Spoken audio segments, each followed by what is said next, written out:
Hey everyone, it's Angry Turtle, and today I have for you early Bounty Hunter build, the human build. The ghoul build is coming later when the update of Burning Springs will be already live, but early drop of the human version of the Bounty Hunter, and it's interesting twist as I went with anti-armor fixer. There is a reason for that, I will try to show it. But first, that's a special distribution before legendary perks. Here are the legendary perks. I decided to go with both, taking one for the team and follow through, although follow through for me here is more important as we are taking a stealth approach. Taking one for the team is still triggering when I'm getting hit with some stray bullets. So it's still triggering. Standard, special, intelligence, luck, agility, endurance, bonuses, and then the perks.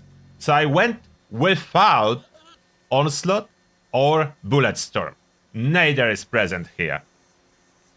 What we do have though is some carry weight, arms keep patrolling pharmacy, then easy target for extra damage to crippled targets, and scatter shot to crippled targets more. Especially because I'm using Elder's Mark with Bullies. It's a fun twist, I like it.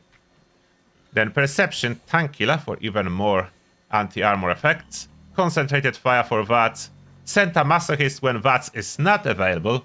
So in case enemies are invisible and I cannot go for the head, I still do good damage. Number Cruncher for a little bit of damage increase. Tormentor, more damage. And Awareness for better VATS hit chance to begin with. This one could be swapped. If you prefer something else, you could swap it. Tankiness under endurance, I think it's still important, so we do have all the tankiness perk cards and AP increasing.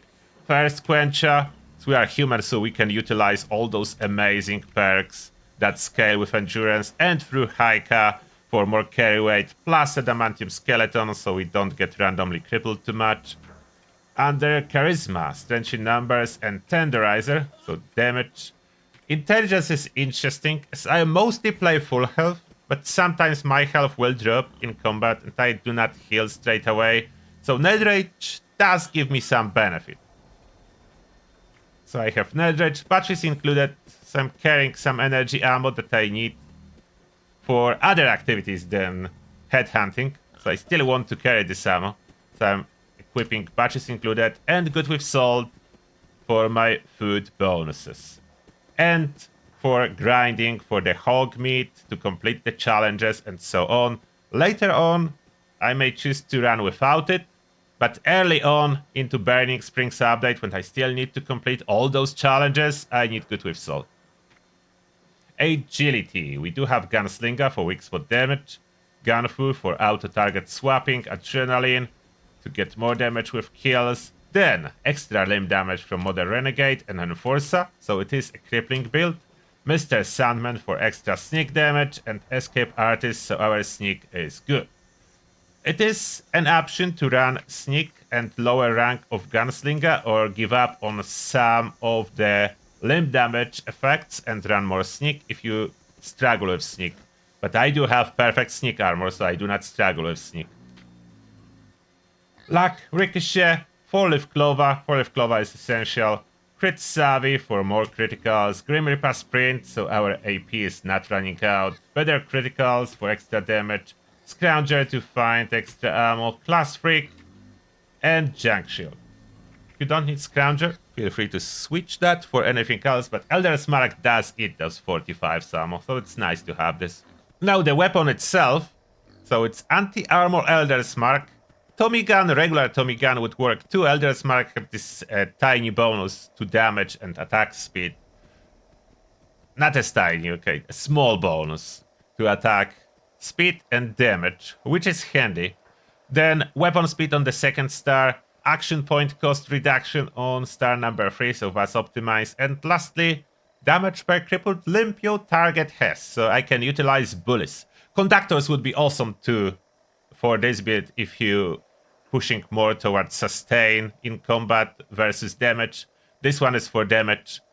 Anti-armor, the reason for anti-armor, in Burning Springs, enemies can have over 1k armor.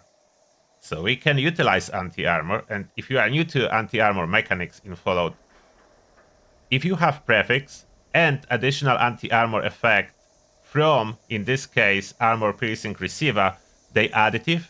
So this Elder's Mark have 75% armor penetration, and then we add Tank Killer, so we have over 85% armor penetration total, close to the cap. 90% is absolute cap. More about that in quick combat showcase. I will explain it more how anti-armor is actually calculated. Then armor. So I'm running full set of Chameleon. This one is for tankiness. So this one is Brotherhood Recon armor piece for the chest, because I want as well jetpack. So I can have jetpack, but then it is mixed with Chameleon set of Cavaliers, Scout armor, not Cavaliers. Scout armor, covered Scout armor. So I think I have all the pieces Sentinels for tankiness. Although it's not as important, I do plan to swap it for one of the new effects. I do plan to run it with extra AP when I will farm for it. So it's temporary Sentinel. The plan is to give me 100 extra AP total on 3-star. For now it is Sentinel. And it's full set of limit breaking, so I have even more criticals and damage.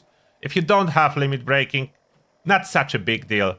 You will still do very good. The important part is Chameleon. That's the important, as we want to be super stealthy when going versus those enemies, so they never detect us. And this one requires a fix. The Under Armor. Shield Daring Adventure Under Armor. Outfit. Yeah, it is super hard to get. Headhunter outfit that I already do have, so I needed to equip it just because I can. The hat, Deathclaw, Tamer hat, and the backpack is high capacity egg carrier backpack. I almost forgot to include mutations, so those are pretty standard. Adrenaline reaction for extra damage on kill streak. Bird bones, so we can sneak better thanks to agility bonus. Carnivore, currently superior mutation. So many stronger buffs from Carnivore than Herbivore. Eagle Eyes, perception and crit damage, so very important. Egghead, not essential overall, but if you want more experience, intelligence help. Herd mentality, extra bonus to all special when on a team, negative when solo. You will not play solo, even if you are solo. But on a team, it counts as positive. Marsupial for jumping higher. Scully Skin for some extra tankiness. You can choose to run without it. You will recover 12 action points. Not a big deal, a little bit. And Speed Demon to move faster. Now the combat performance. Let's go for the headhunt. The grunts are easier. We'll start a headhunt. Okay, let's start a headhunt. Good thing I have my own sources. Hopefully not too many people will attend, so I can show better how it works. Okay, so we do have some participation, but I should still be able to show you the resistance on enemies. To show you initial resistance on enemies, I will temporarily switch to melee, as I don't have any armor penetration effects on melee. And I can still target in VATS to showcase the resistance. So now, look at this enemy. That's a softer one, and that's 500 damage resistance. I switch to Elder's Mark now to hold, and look at my damage. Much higher than this other person firing. Loyal Wingman. So great damage. And you can see only 66 resistance now. That's because of my reduction. So they have 500, but I'm cutting it down. And this guy, oh, this guy in power armor, this is not even legendary, but look at his resistance. 662. And I'm cutting it down to 99. So that's a great reduction in resistance that I can actually do a solid damage regardless how tanky the target is. So I'm doing a lot of damage, and I'm still in caution, so I can take it easy, take it slow, and I could solo it. So if I will have no help on headhunt, no problem, I can solo the entire headhunt for myself. Grand Hands are going very fast, and they do drop all the rewards, and the event completion is dropping rewards too. I'm still on the public test server, so I don't even need to loot it anymore. It will be closed soon. That's the early build that I can show you. The Headhunter. We'll be using it a lot. I'll be using a ghoul version when update will drop live. So we'll see the ghoul version in 5 days, maybe. I will be able to upload the ghoul version. For now, it's a human bounty hunter. Very powerful build with this fixer. Anti-armor finally can be utilized. So I'm really happy about it. Finally, anti-armor can be utilized. And help me with damage, just because those enemies in Burning Springs can have over 1k armor. Some of the bosses, regular power armor enemies, you're able to see over 600 armor. So yeah, they're quite tanky. Finally, anti-armor is back. And that being said, thank you for watching, and see you all in the next one.